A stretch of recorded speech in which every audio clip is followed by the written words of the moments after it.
اللہ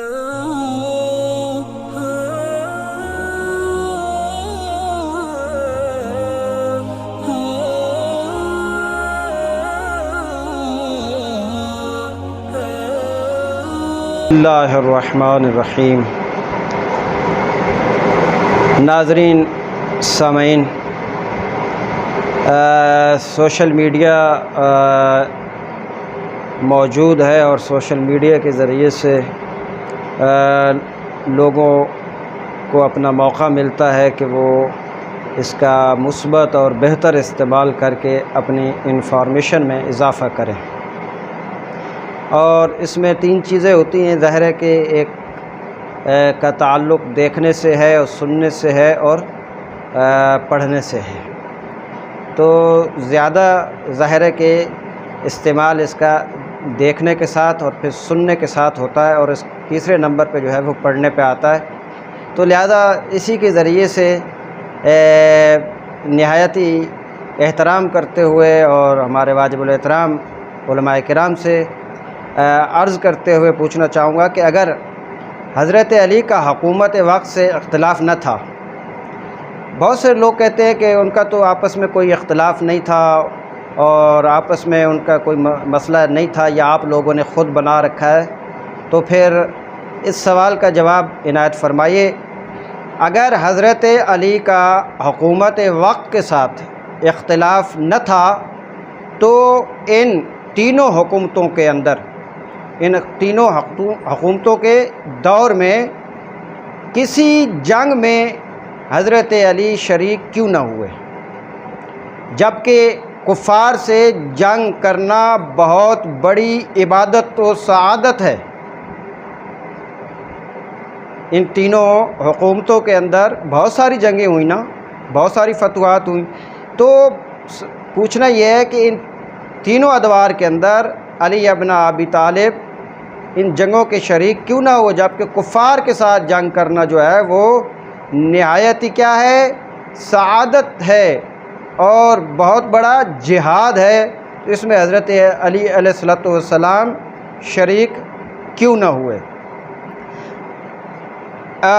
اگر اس کا جواب یہ ہو کہ اگر بھائی کثرت افواج کی وجہ سے ضرورت محسوس نہ ہوئی، تو پھر جمل، صفین اور نہروان کی جنگوں میں کیوں بنفس نفیس ذوالفقار کو نیام سے نکال کر میدان میں اترے علی؟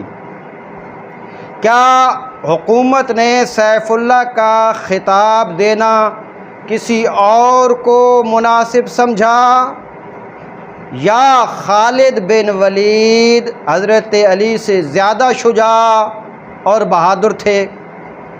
نیز تعلقات اچھے ثابت کرتے ہوئے، اگر آپ کہتے ہیں کہ تعلقات اچھے ہیں تو تعلقات اچھے ثابت کرتے ہوئے تاریخ طبری سے دو مکالمے جو مولانا شبلی نعمانی نے کتاب الفاروق پر نقل کیے ہیں پیش نظر رہیں۔ حضرت عمر اور عبداللہ ابن عباس کے دونوں مکالمے پڑھ کر جواب دیجیے گا کہ حضرت علی کے اگر تعلقات اچھے تھے تو پھر جنگوں میں شریک کیوں نہ ہوئے، اور پھر ان جنگوں میں شریک کیوں ہوئے بنفس نفیس؟ تو یہ جو حوالہ جات میں نے دی ہیں ان کو پڑھ کر جواب دیجیے گا، انشاءاللہ منتظر رہیں گے ہم۔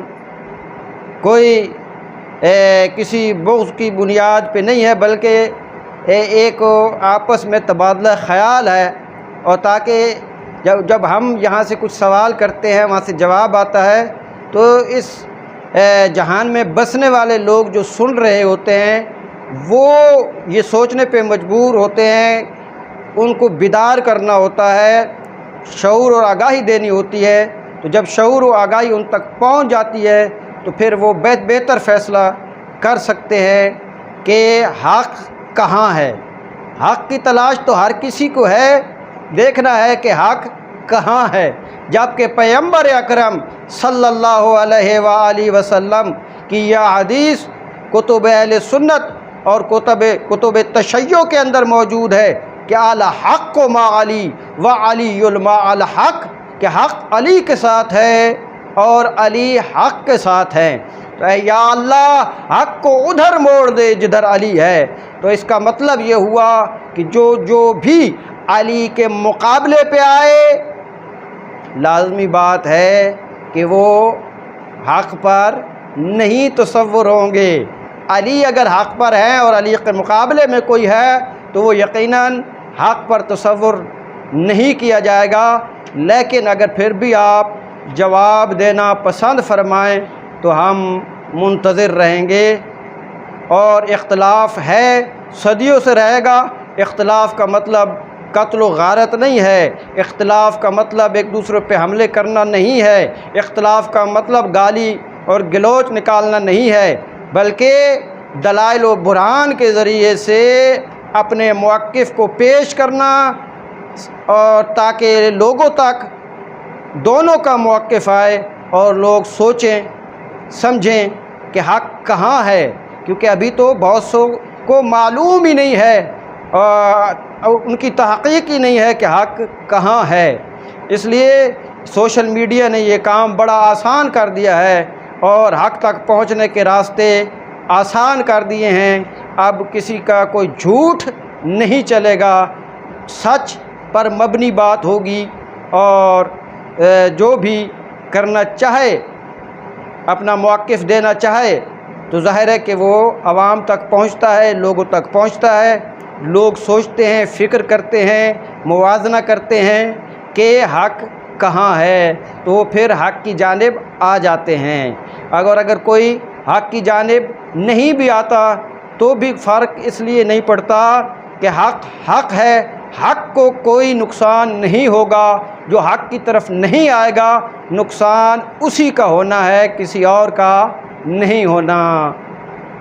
امید ہے کہ انشاءاللہ بفضل خدا ہم اس پاکستان کی سالمیت کے لیے بھی کام کرتے رہیں گے، بڑھتے رہیں گے، اور چونکہ ہمارے بھائی ہیں اہل سنت تو ان پہ سوالات بھی کرتے رہیں گے، چونکہ ہم تو صدیوں سے سوالات کے جوابات دیتے ہوئے آ رہے ہیں اور آئندہ بھی دیتے رہیں گے، لیکن اب ہمارا بھی بھائی ہونے کی حیثیت سے حق بنتا ہے کہ ہم بھی یہ پوچھیں۔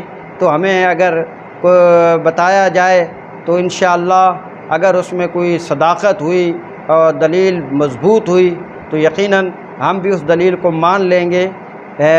اس میں کوئی قباحت نہیں ہے، اگر دلیل کسی کی مضبوط ہو مان لی جائے اور بہتر طریقہ اختیار کیا جائے تو کوئی مسئلہ نہیں ہے۔ نہیں تو کوئی ایسا مسئلہ بھی نہیں ہے کہ جناب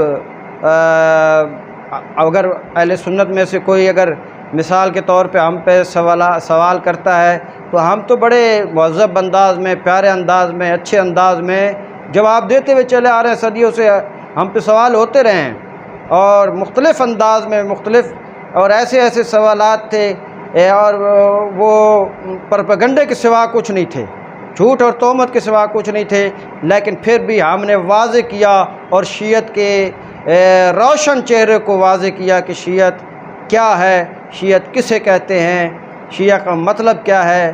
تو یہ سارے کے سارے مفاہیم ہمارے بزرگ اور جید علماء کرام نے لوگوں کے سامنے واضح کر دی ہیں، اور ہمارا عمل و کردار لوگوں کے سامنے موجود ہے۔